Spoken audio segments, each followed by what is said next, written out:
அம்மா மீன் குழம்பு ரெடியா? ரெடி ஆயிடுச்சுப்பா, ரெடி ஆயிடுச்சு. ஃபர்ஸ்ட் எனக்கு உனக்கு தான் ஃபஸ்ட்டு, ஏ சாமிக்கு தானே ஃபஸ்ட்டு. நிறைய சாப்பிட்றீங்கம்மா, எனக்கு அவ்வளோ பசிக்குது.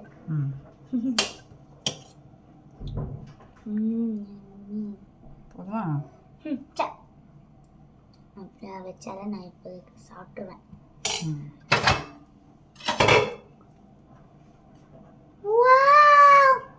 அவ்வளோ பெருசா இருக்கு ஃபிஷ் ஃப்ரை. ஒன்றை விட பெருசாக இருக்கு. வா 2 யம்மி. குழம்பு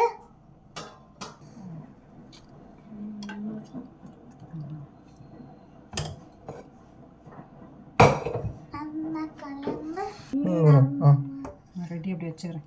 அம்மா அம்மாக்கு குழம்பு மீனை போட்டுருங்க. இன்னொன்று கேட்டா? ஓ யம்மி. பெரிய கரண்டியிலேருந்து எடுக்கிறீங்க, நான் நிறைய குழம்பு உள்ளது. தானே சாப்பிட்றியா? சாப்பிட்றேன். சரி, கை வாஷ் பண்ணிட்டு சாப்பிடணும்ப்பா. கை கழுவிட்டு தான் வந்தேன். சரிப்பா, சாப்பிட்ருப்பா. சரி.